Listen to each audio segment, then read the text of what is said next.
Когда речь идет о потерянной технике, то всем интересно количество уничтоженных танков, боевых бронемашин и самолетов. Но в войне не менее важны грузовики, которые перевозят снаряды, топливо и припасы. Без них боевые машины бесполезны и не смогут вести бой. Особенно грузовики важны для наступающей стороны, которая ведет боевые действия на враждебной территории. Речь о России. У нее растянутая логистика, для которой требуется огромное количество грузовиков. ЗСУ понимают это, и военные грузовики часто являются приоритетной целью. Отсюда и огромные потери в технике. Только по подтвержденным данным по фото проектом Oryx Россия на сегодняшний день потеряла 1383 грузовика, из которых 1005 уничтожено, а 352 захвачено Украиной, что покрывает все ее потери в размере 342 грузовиков. Таким образом, Россия несет в 4 раза большие потери в данной технике, чем Украина. Но пока ее запасы и производство позволяют покрывать это. И большая проблема скорее в водителях, работа которых по сути стала работой смертника, так как цель они приоритетная, а брони не имеют.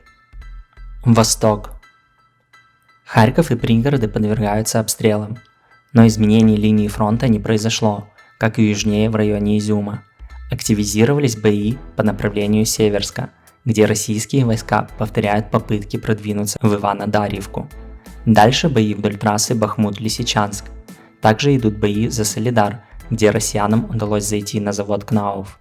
На подступах к Бахмуту продолжаются ожесточенные бои. Ближе всего россиянам удалось подойти с восточной стороны. Впервые за долгое время была осуществлена атака на Шумы со стороны Горловки, где линия фронта не менялась 8 лет и хорошо выстроена оборона. Вероятно, россияне пытаются разведать слабое место в обороне. В районе Донецка продолжаются бои, но о изменении линии фронта неизвестно. Южнее российским войскам удалось продвинуться к Новомихайловке. Юг. Сегодня в Крыму произошло сразу несколько взрывов. Во-первых, в Джанкое на электрической подстанции.